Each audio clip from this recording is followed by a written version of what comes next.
I'm ACM's Vice President. Welcome to ACM's 4th general meeting. It's going to be about thinking like a programmer. And we have a very special guest in the room today. That's Professor Allan Knight, tallest guy in the room.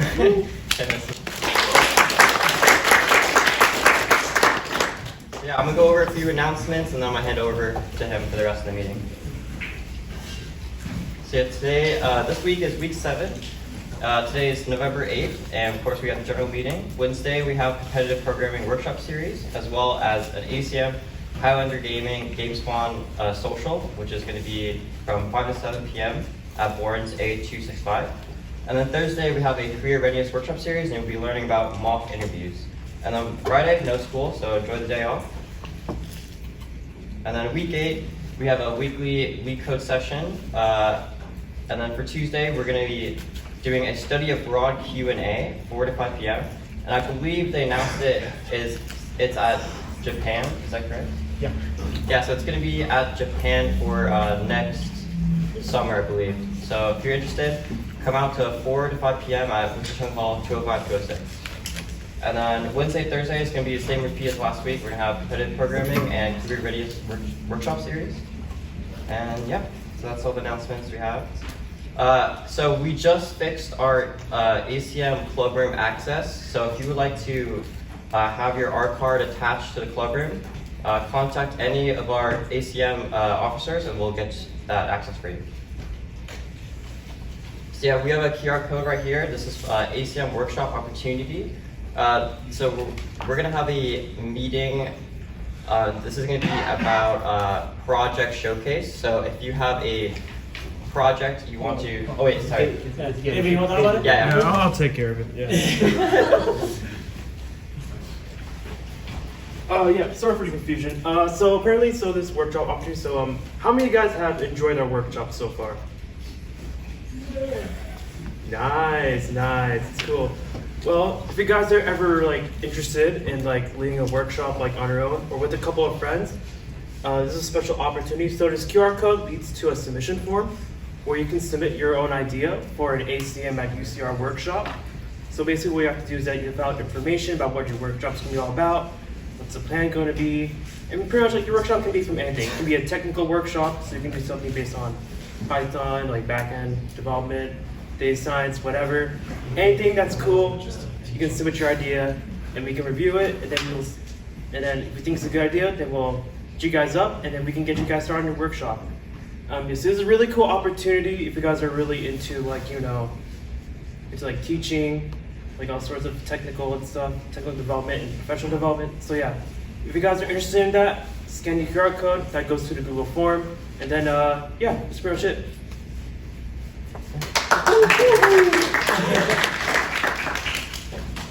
And then we have another QR code. Yeah. So yeah, I already talked about this. We're gonna have a game night social. We're gonna be collabing with Gamespawn and Highlander Gaming, and that is tomorrow. So 5 p.m. to 7 p.m. So yeah, that's all the announcements for today. I'm gonna pass it on to Professor Knight.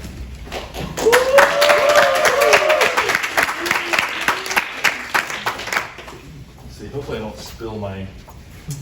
Put these over here. I did that during a lecture this year.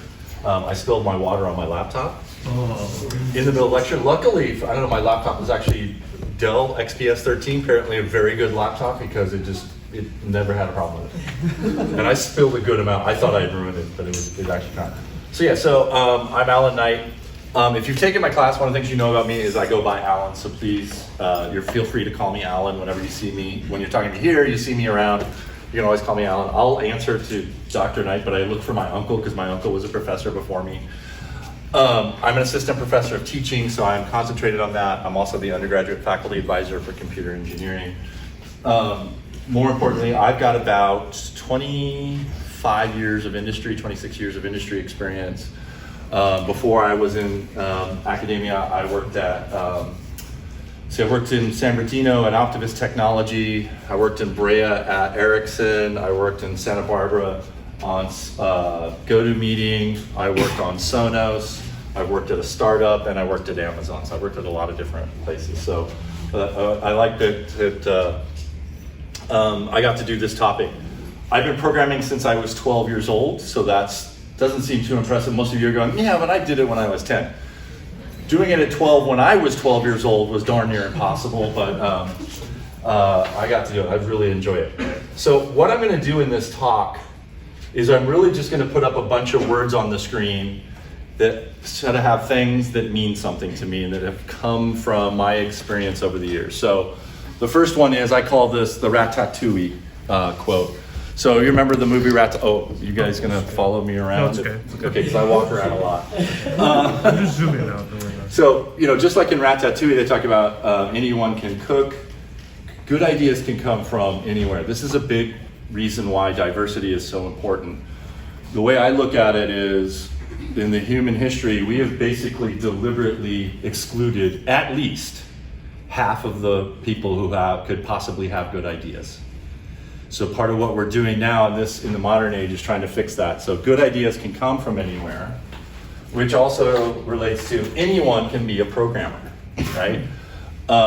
And so I really, there's no limit to who can be programmers. Everybody from every sort of weird sort of background can be a good programmer. So the story I always like to tell, I have a former student from when I was teaching at Santa Barbara City College, and she was really involved in theater arts, and she was really good at it. She had a really great singing voice. She really enjoyed it, but she was still trying to find what she wanted to do as her everyday job. So she started taking all kinds of different classes, and she found a computer science class, and she found out she was really, really good at it. She took my class, got 100%.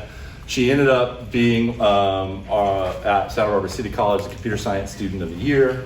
She actually she hasn't finished college yet because she's already got a job in industry. She's working at FLIR up in Santa Barbara. So this really means, and I think this is where our issues with diversity in programming come from, or in CS, is this idea that not everybody realizes that anyone can be a programmer. It feels like it's a limited group, but it's not. Anybody can. You don't know where they're going to come from. So don't limit yourself, don't limit anybody else, right? And this is one of my favorites. Good laziness is a virtue. As a programmer, you are, by your very nature, trying to be lazy. But it has to be, notice I put that word good. I didn't just say laziness is a virtue. Good laziness. What is good laziness? Good laziness is, I will do a lot of work now to avoid work later on. So if I am lazy now, that creates more work for me later. That's not good laziness. That's bad laziness. I remember I was like 10 years old, and my dad says to me, he says, "I never seen anybody work so hard to avoid work." That definitely sums me up. And I think that really does. A lot of what we do is finding ways to automate things that we do all the time because we don't want to do them all the time. And because it's a necessity. So before I was here, I taught at Ventura College. So as a assistant professor of teaching here at, I'm sorry, let me also state, I'm doing a lot of talking.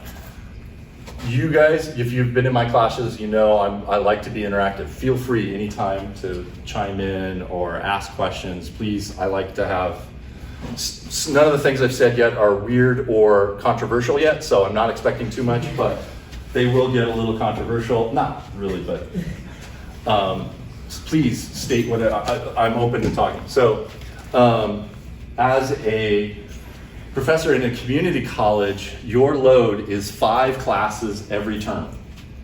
And I was stupid because I was also teaching another class at Santa Barbara City College. So every term I was teaching 6 classes. My load here as a professor of teaching, which means I have the highest load of teaching amongst tenure track faculty, is 2. So I was teaching 3 times as many classes every term. How did I do that? Well, actually, I first of all, I got a little almost free labor from my son, who is now a computer science major at Westmont College and mechanical engineering. And we wrote an automated grading system. And then that's how he earned his money to build his first computer. I said, hey, if you help me build the software, I will give you the money. You give me the parts list, I'll buy you that computer. And we did that. But we put a lot of effort into that. And man, that saved me so much time, right? Because the rest of that next year, we just used that to do a lot of automated grading. When I come here, we already had Gradescope, which does a lot even more. So now I use Gradescope, but that good laziness was me putting in some hard work so that I can concentrate on other things and don't have to do the same thing over and over and over again. And that's what a lot of programming is about, right? This might be controversial to all of you right now. Everything you learn is usable. Everything you learn in every class you take right now, not even your GEs, is useful. I know you all don't feel that way. I know a lot of you find yourself sitting in a lot of classes going, I have no idea why I'm doing this. You'll find out. Remember, it's not just about the knowledge you gain, it's also about the things you learn about yourself, the things you learn about the world you live in, the things you learn about other people in your class. Everything you learn is going to come back and you're going to use it in programming. Programming is a lot about abstraction. So everything you learn in every class you ever take is an abstraction about a lot of the problems and the things you do every day. So everything you learn is usable. Just remember that. I know you're going to be in a class going, I am never going to use this. You're going to be in my 61 class going, I am never going to use assembly language. Maybe not, but maybe you will. But you will need to know how a computer works, and that's the other thing you learn in my class. And actually, again, understanding how a computer works at a very fine-grained level makes you a better programmer. So if you find yourself going, no, there's no way I'm ever going to use what I'm learning, find a way to use it. You know what I mean? That doesn't mean walk away from that subject matter. It means look deeper. Never stop learning. This one I hope seems obvious, but this is definitely true as programmers. I remember when I was an undergrad, my girlfriend at the time, we both graduated, we got out into industry, and she was just like, wait, I thought I finished learning when I finished school. I have to keep learning? No, yeah, every day. You're gonna learn new languages, you're gonna learn about new problems. Because remember, programmers are solving real world problems every day. So that's why it goes back to that, everything you use is usable, because everything comes out of that you learn in a college comes from the real world, right? That's another thing that we're doing. So you're gonna never stop learning, and that's actually, to me, that's a good thing. Here I am, I've been programming for 40 years, and I have never stopped learning. Every day I learn something new about programming, every day I learn something new about, just what's going on in my world around me. This one's funny and a little weird. Focus on failure, not success. What? Shouldn't I be a success? No, this is a programming tip.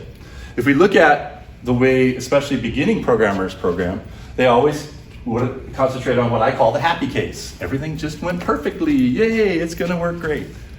But actually, that's not a good thing to focus on. You really should be looking at it for so many different reasons. One of the things you should really be looking at is it shouldn't be, the default is success and the outlying case is failure. It's actually the default is failure.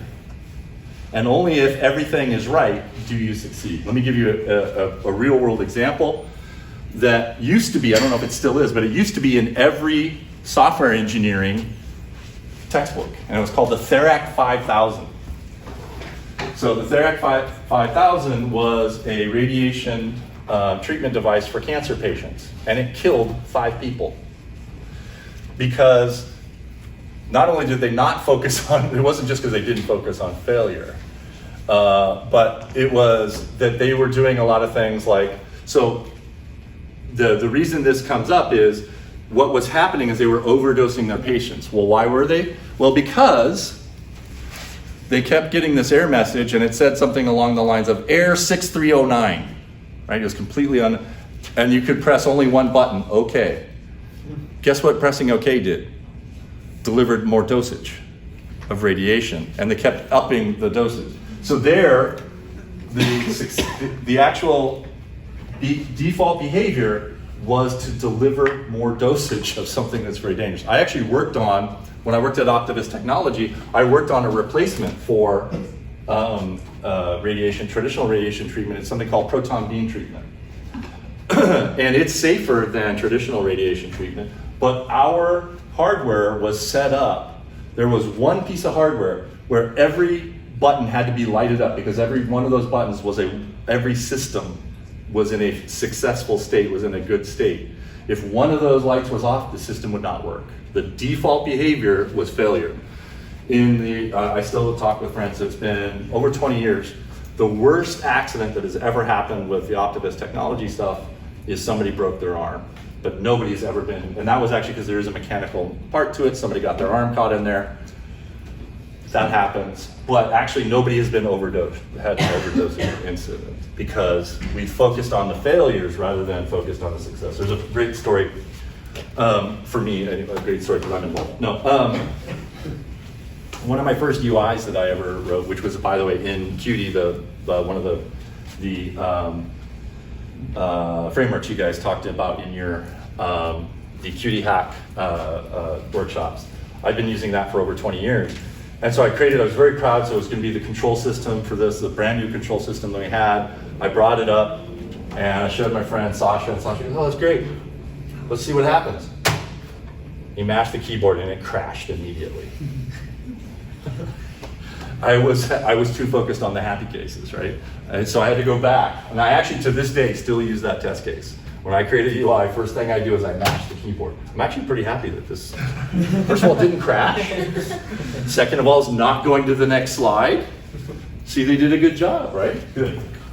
So focus on failure. I know that's kind of opposite of what we feel, but if you want to write good programs, you really need to be thinking about what are all the failure cases, handle all those failure cases, and only once none of those cases come up should you be successful.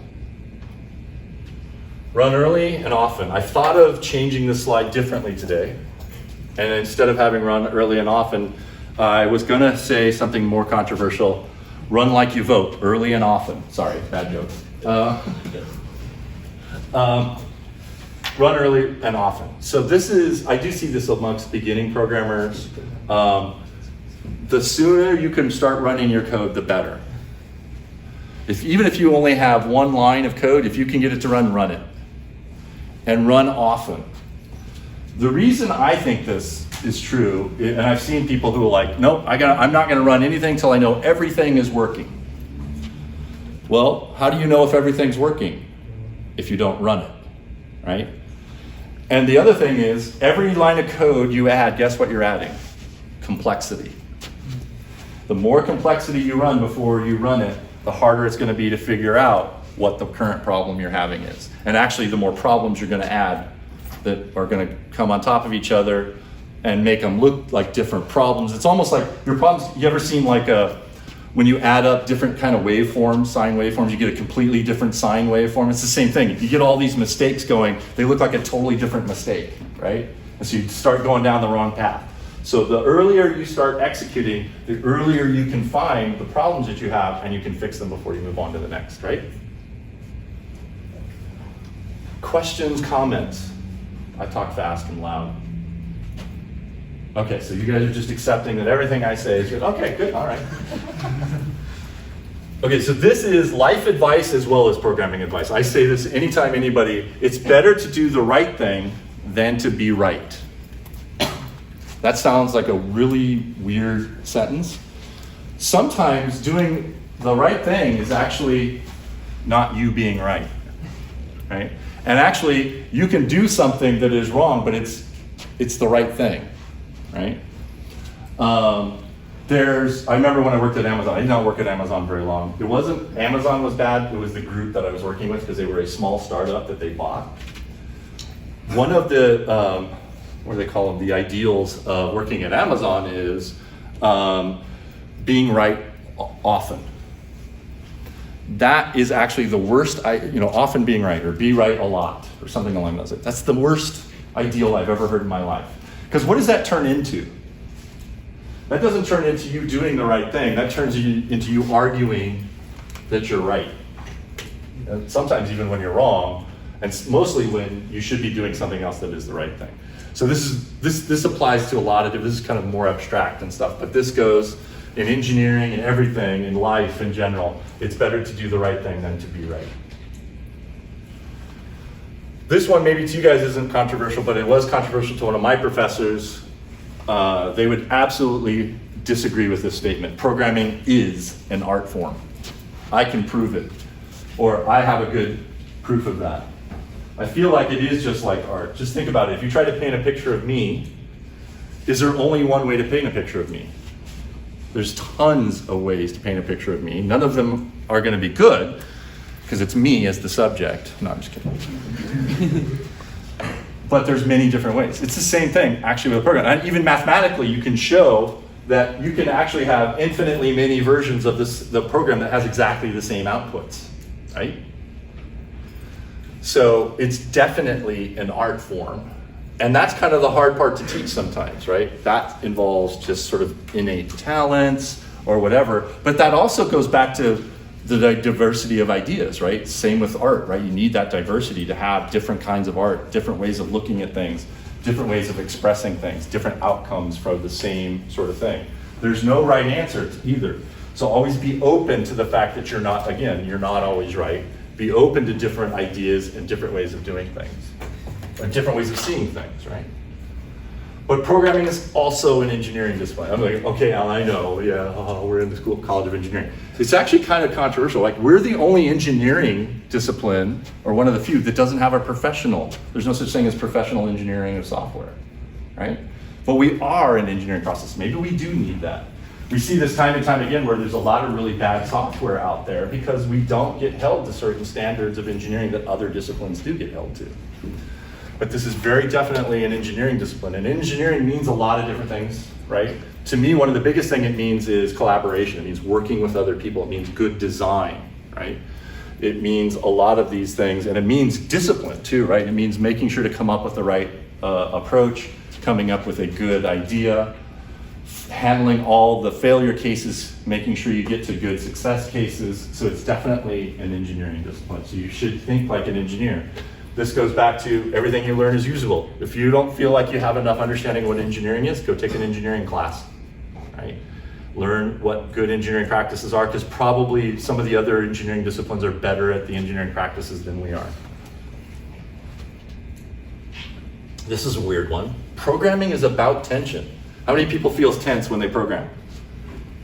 I feel relaxed. So why am I saying this? The second most comfortable place I can be is programming. You know what the first most comfortable place is? Teaching. I love being in the classroom. That's every job I've ever had before I was a teacher. My first day of the job was like nerve-wracking to me. You put me in a classroom, it's the most comfortable place in the world. Programming is also comfortable. But what I mean here is programming, and it's engineering. It's about attention. There's always a tension between cost and efficiency, between this and that, right? There's always something that, again, the right answer isn't always clear. Another way to say this is the world is gray, right? It's not one color. It's not black or white. There's always these sort of tensions that you constantly have to think about and take into account when you are making decisions. If you take classes on hardware, you see that all the time. Great example of that tension is, think about an adder. How many people know what a basic adder is? A 4-bit adder, right? Think about that. What is sort of one of the guiding principles of designing hardware? Reduce the number of transistors, right? If I reduce the number of transistors, I can spend those transistors doing something else, right? So, but when we create adders, do we do ripple carry or do we do carry look ahead? We usually do carry look ahead because carry look ahead is faster, but it also requires a boatload more transistors. Why would you choose something that is uses more transistors? Because add is the number one thing you do in a computer. So it better be fast, right? So that's that tension that I'm talking about. You're like, but wait, I was told this. Yeah, but in this situation, this, right? You got to think about what the tensions are. What are the things pulling back and forth? That's a big part of engineering in general, but also software. Algorithms matter. I know you guys are probably taking 141 or have taken it and gone, don't care. Care. They do matter. I'll give you the best example I can give. And I don't just mean understanding the basic concepts. I really mean understanding what it means to be a part of the groups O of n squared.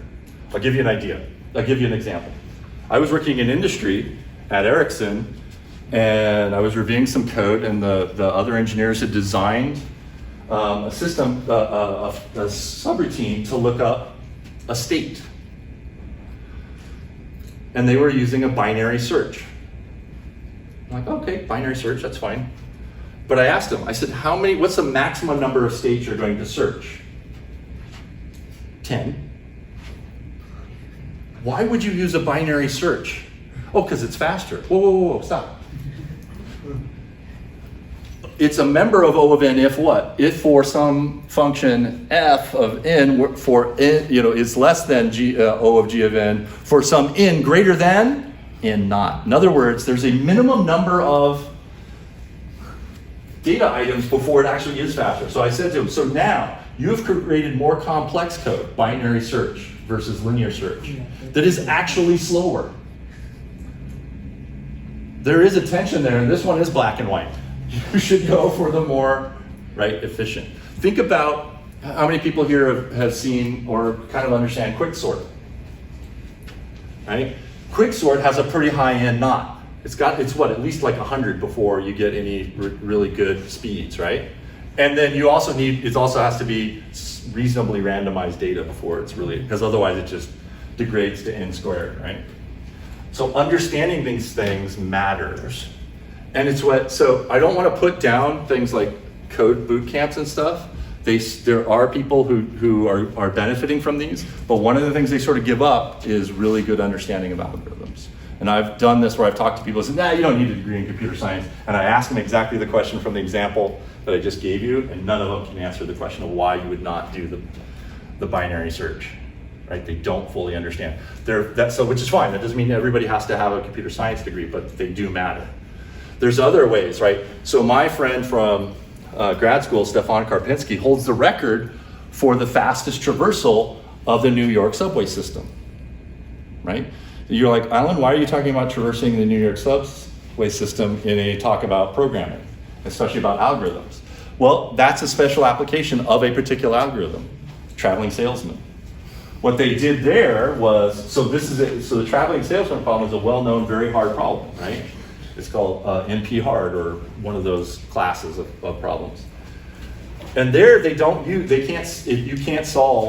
can't find the optimal path by looking at it. It would take you too long to find the optimal path using the absolute optimum, because you have to go through every possible path. There would be too many paths in the New York subsystem, but by the time you would be able to find the optimal path, the universe would have died, and that would not be there anymore anyway. So you use something called approximation algorithms.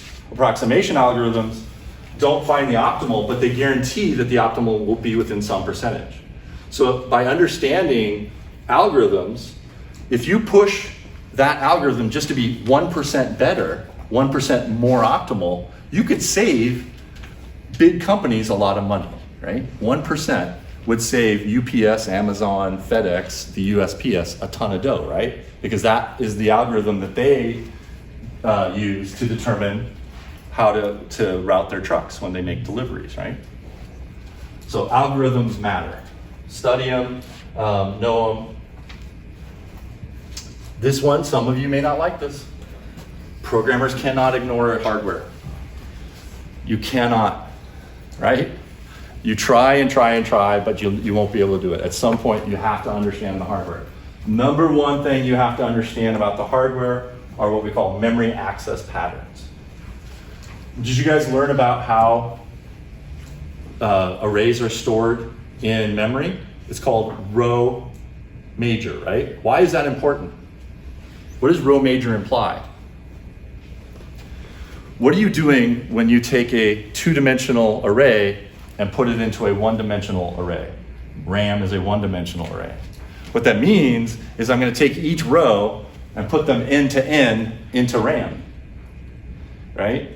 So what's a faster way to access an array? Should I go across the rows, or should I go down the columns? Row. Why? Because that's how it's laid out in actual memory, so. But why is that faster? All the memory's slow. Oh, locality. But why? What hardware is exploiting locality? Cache. Right? So understanding your cache system affects the access patterns for your memory. You have to know how the hardware works in order to be a better programmer. So don't feel like the electrical engineers are getting away with something here, because hardware designers cannot ignore software either. 2 examples. I had a hardware engineer I was working with at a startup almost bring the company down. We had to scrap a project because of his inability to understand software. He wrote the firmware for one of our pieces of hardware. He took 1 C class. So how many people have done embedded systems? Not a lot of you, but that's okay. What's the difference between a program on embedded systems and the programs we write every day is in or that you would write in a basic C or C++ class? What's the big difference? The memory constraints? There's memory constraints, yeah, but what else? Think about how the program actually runs. Okay, in your C++ class, where does every program start? Main, right? There is still a main in your embedded systems class, but your main just sets up what? Your event loop, right? And then he had no idea what an event loop was. So he wrote it as if it was this linear program that just went through each line of code, and he couldn't figure out why about every hour the program would just fail. So guess what his solution was? His solution was to every 20 seconds reboot the hardware. Hardware designers cannot ignore software. All right, here's another example. Okay, I'm good on time. I'm not expecting to get through all of these. I was hoping for a little more interaction, so I'm gonna force you guys to do a little more interaction. What do we call the 64-bit instruction set on Intel? Do you guys know what the name is? Is it x86? It's the overall architecture ISA is called x86, but what do we specifically call the 64-bit instructions? Do you know it's called AMD 64? Why is that? Can't Intel design a 64-bit instruction set architecture for their processors? Apparently not.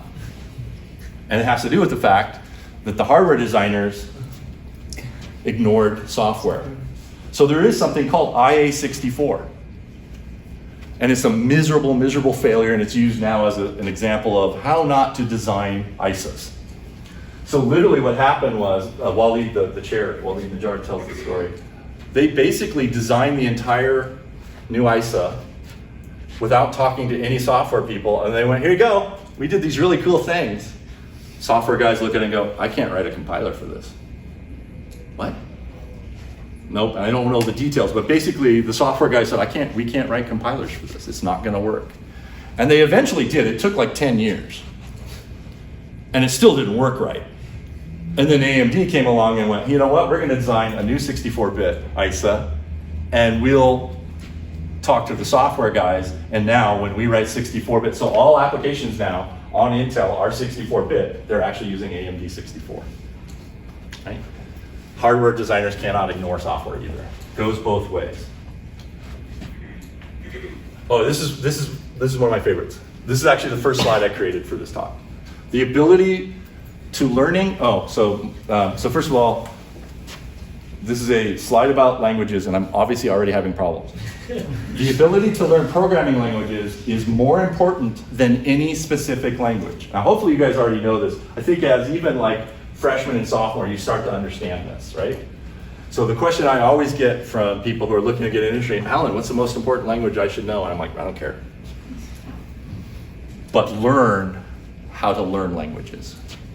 Any given day when I was working on projects, I could be working in 6 or 7 different programming languages. It's just the way it is. But the good news is actually most of the programming languages we use are very, very similar in their style and nature, right? If you take, there's a class called programming language. It's a really good class to take because it exposes you to the other kinds of programming languages, functional, all these other languages that we don't sort of use very much anymore. So it's actually really easy to learn. So all the time, I'm like, I know, let's see, what are the languages? I know basic, I'm trying to go in order, but I won't necessarily do a good job. Let's see, basic, Pascal, C, C++, Perl, Tickle, TK. What comes after that? There's several assembly languages: Intel, Spark, ARM, and then eventually things like, so now I gotta just listen, I don't even know the order anymore. Ruby, Python, starting to learn Rust, Julia, which is that same guy who has the record in traversing the New York subway. He's actually one of the co-founders of Julia, the programming language. Data scientists, you should learn that language, it's a good one.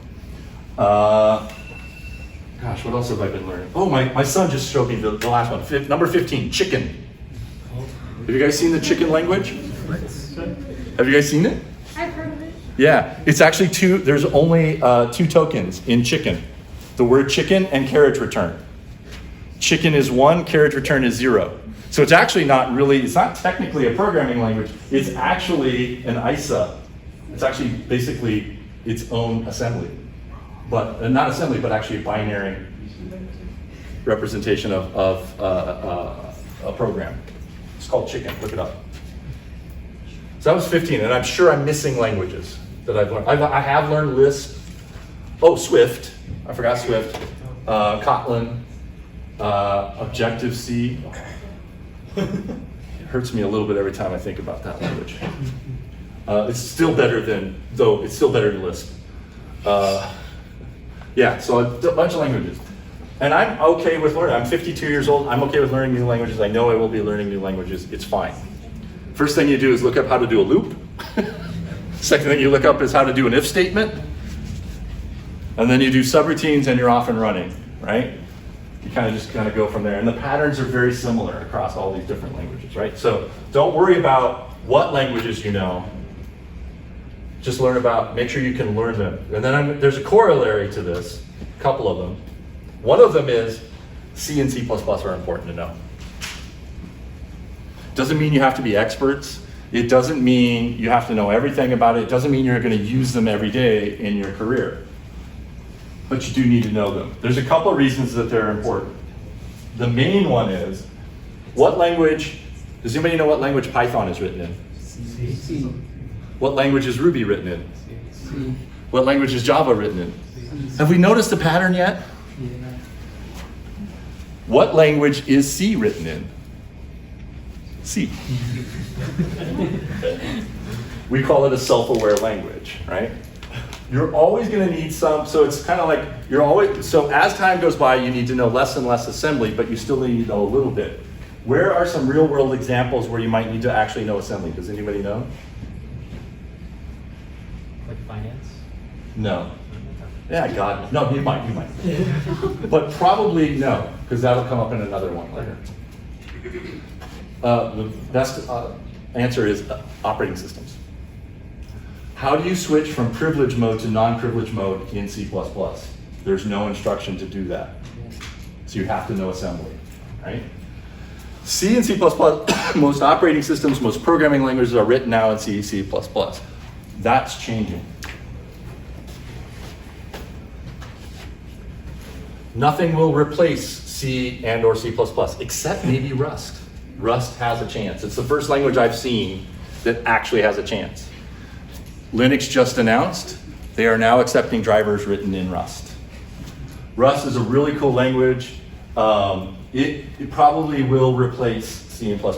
It does not do everything. So C and C++ is going to be the same kind of thing. It's going to be like, you got to know it kind of because it's going to show up in a few little places. One of the things that Rust tries to do is rip away from you the complete exposure of pointers. Everybody in here, right? Pointers. Kind of, mostly, right?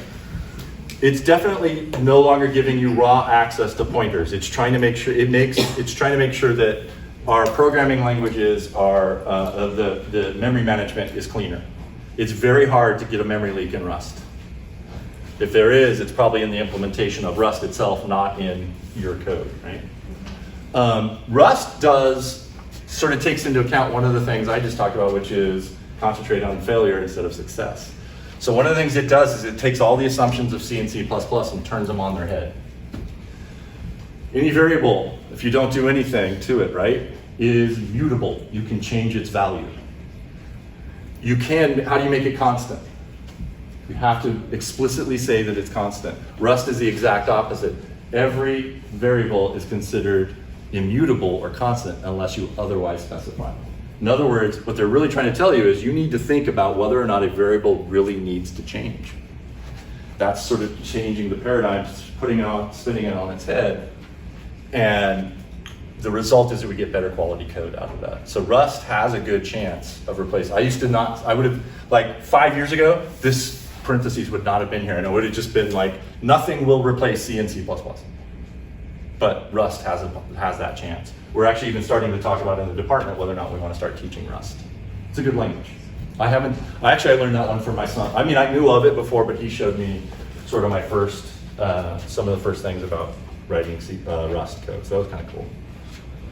Corollary, Java is more important than you think. How many people here know Java? Good, oh good, I'm glad to see that. How many people know where you're most likely to use it? No, because I can write Kotlin now. And actually Google wants to move that way. Does anybody know why Google wants to move that way? They've got 2 billion reasons. Actually, Oracle sued them for copyright violation of the Java API. Because actually, what people don't understand is actually they don't implement a Java virtual machine. It's actually only the API itself. Oracle sued them and won a $2 billion judgment. Now, most people think it's BS and that's probably going to be overturned. But the idea is that it's actually Java's not that important to Android, so that's why they brought in Kotlin. No, where?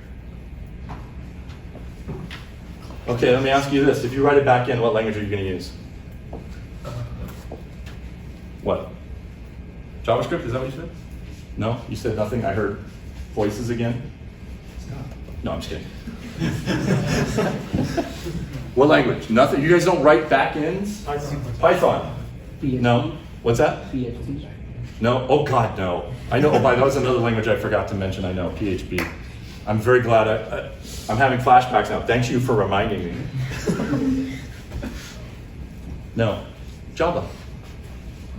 Most backends, Amazon, Google, all the big companies other than Facebook use Java.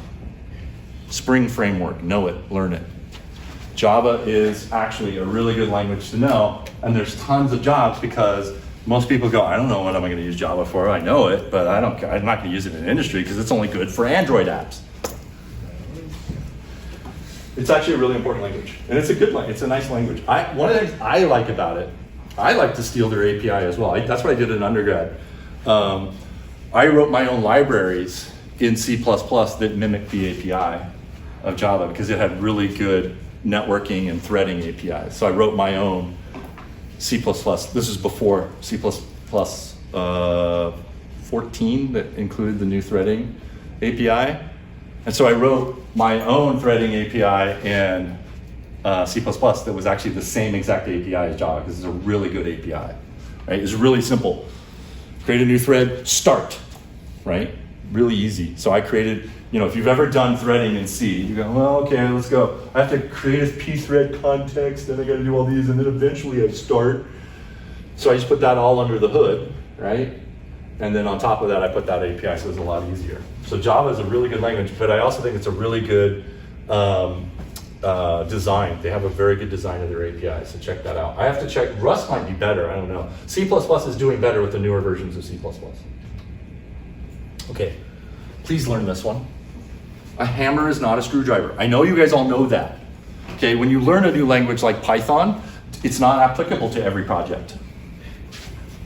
When you learn a new language like Verilog, oh, by the way, Verilog, VHDL, those are hardware definition languages, so slightly different. But or you learn the newest technique for this or that. It's not usable for everything, right? You learn, I don't know, something like MATLAB. Oh, I'm gonna use it for no, you can't, don't use MATLAB for everything, right? So use the right tool for the right problem, right? For the right job. That's just sort of the takeaway from it. But I see that over and over again. Oh, I learned this new thing. And you just see them do it over and over. Python, and so there's Python for everything. You're like, no. Python's good for a lot, but it's not good for everything. I'm gonna write an operating system in Python. No. Please don't. Put an interface over top of some things in Python, that's fine, but don't write it in Python. But I can, I know you can. But that doesn't mean you should. If you go into my office, I have a little, it's in acrylic, it looks kind of weird, but it's actually a deep fried shirt in acrylic. It was actually a gift from a former student, because I used to talk about giving the deep fried shirt award, and it was awarded to the student who did something they should, but probably, or could do, but probably shouldn't, and it's based on a Homer Simpson episode of The Simpsons. How many Simpsons fans?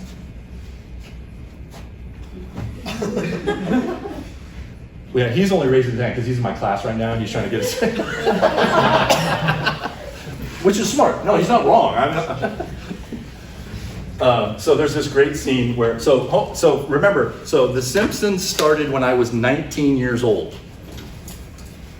So when it came out, I associated more with Bart, because I was closer in age to Bart. Then I got older and I started associating more with Homer. I became a dad and I had my own little Bart. Now I associate with Abe, the grandfather. I'm like, dang it. But there's a great scene, and it's one of the early episodes, where Homer is very obviously walking around the Springfield County Fair in a shirt that has been deep fried. And Marge's only comment is, I didn't say they couldn't deep fry your shirt, I said you shouldn't. Right. So, yes, you can use a hammer for it when you need a screwdriver, but that doesn't mean you should, right? Please don't give me the can arguments, give me the should arguments. Favor, these are readability, testability, changeability over elegance and efficiency.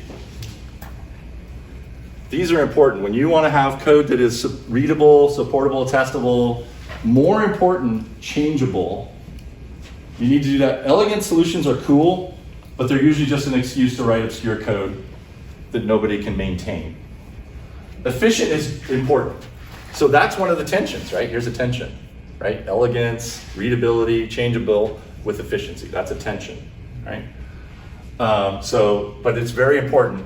The problem with the elegance too, we had it when I was at Citrix Online, we had we had these guidelines for designing things, and one of them was to favor simplicity over elegance. And that became the favorite mantra of one of the other engineers who was just a part of a rogue group. If he didn't want to agree with anything, it didn't matter if it was actually more elegant, less elegant, better, whatever, he would just always bring that argument up. So, but it really is true. Your code needs to be readable, okay? And we're going to talk a little bit about who the most important the code is most important for it to be readable. And it's surprising. It needs to be testable. If your code's not testable, it's not correct. That's actually another slide. And the one that's changeable. Notice that I did not say anything about the word reusable. Reusable is cool, but it's not that important. Notice when you learn C++, they talk all about reusability. I don't care about that. I care more about its changeability. If you don't think you're going to change your code in the next 6 months, get out of the business. Right? Your program is no longer important, or something, right? Change is a constant in software. So if you can't change it, you're screwed. If you can't test it, then how do you know when you change it, it's better or at least the same, right? And also, no matter what, it needs to be readable. Yeah. Real quick, we're running out of time. Okay. That's fine. Time? So can I do 3 more slides? Go for it. Okay. Let me find. So this is what I was talking about. The most important, I actually had this as a contingency. I knew I was gonna have too many slides. Okay. So there's this, I'll just do this one. Yeah. And there's 2 at the end that I knew, I was like, I wanna get to these no matter what. The most important reviewer of your code is you 2 hours from now. If you can't read your code and understand what it says 2 hours from now, you're screwed. I had a student do this. Kind of a funny guy. We were writing a program. Have you guys ever heard of something called Gaussian Easter problem? So Friedrich Gauss was a very devout Christian, and he wanted to write a formula so that you could just give it a year, and from that formula you could get the month and day of the month that Easter would fall on for that year. And it works. And it's this really complex formula that has like 10 different functions you have to calculate. And they're all one-letter variables. And so this was an assignment in a Java class I had because it was kind of cool. So one of my students decided to be kind of smart and goes, you know what? I'm going to name all my variables that are of type float after things that float. So we had a variable named duck and a variable named boat. And he's telling me, he's very proud, Allan, look, because he knows I'm kind of a smart aleck too. I like to do that kind of stuff, that's fine. And I'm just like, dude, you're in trouble. He's like, what are you talking about? I was like, you need to name your variables exactly what is in the book, because that's going to be readable, and that's going to allow you to actually understand what you did when you come back to lab next week. Guess what happened in lab next week? Allan, I don't know what my I don't like I told you so. Oh, but I had told you so on that guy. I told you so. If I see him again today, I would say I told you so. Write your code. The most important reviewer of your code is yourself. Write the code for you so that you can understand it. Because if you can't understand it 2 hours from now, guarantee you nobody else is either, right? So always think about, it's not just somebody else, it's actually even yourself that needs to be able to read it. Okay, so a bunch of other stuff. It'll be in the slides. And you guys, I encourage you, send emails, ask questions if you have any questions about any of these. The last two I want to talk about, oh wait, here's my joke. So here's the slide. Don't repeat yourself. Okay, next slide. Don't repeat yourself. It was funny. Don't forget security. Do you know I have been a programmer for 40 years. I'm an academic. I have never taken a class in security. We think of security as the last sort of thing, and we shouldn't. It should be foremost. That should be part of the success failure case. Did we pass security, right? And then the last one is related to that is never assume that something can't be hacked. Always assume it can be. So there's a great story. When I was a student at UCSB, that's where I went to for grad school, we had an incident where it just so happened a student was also working off campus at a doctor's office who happened to have as its patient her professor or their professor, which gave that person access to their social security number. Guess what you need in order to change your password? Social security number. She was not getting the grade, that person was not getting the grade they wanted. I keep assigning gender, that's not pertinent to the story, sorry. They didn't need to know, they weren't getting the grade they wanted, so they changed the password, went into the system, and changed the grade. Everybody goes, oh my God, that's terrible. It's a horrible security. No. A, we knew about it, right? That's why it was in the newspaper. B, guess what they did? They assumed that their system could be hacked, which is why they send an email whenever you to the owner of the account whenever you change anything. So the professor got an email saying, hey, you just changed your password. Let us know if that's not true. And he went, no. And everything fell in place. That person was caught, prosecuted, and probably for sure failed that class, right? If not, got kicked out. So don't assume that your security is as tight as you think it is. Always, sort of be more conservative or don't be too optimistic, right? In your view of the security of a system. All right, that's all I have. I don't want to do. There's more slides. I assume you give these out to everybody. Questions, you can find my email address. My office is in, that little suite where all the race cars are.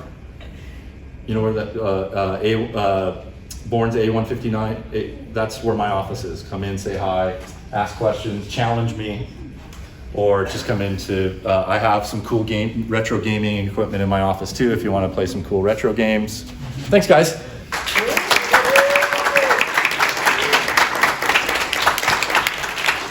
Yeah, that's pretty much about it. There's our socials if you're not already on it. But yeah, thank you for coming. Hope you guys have a good one.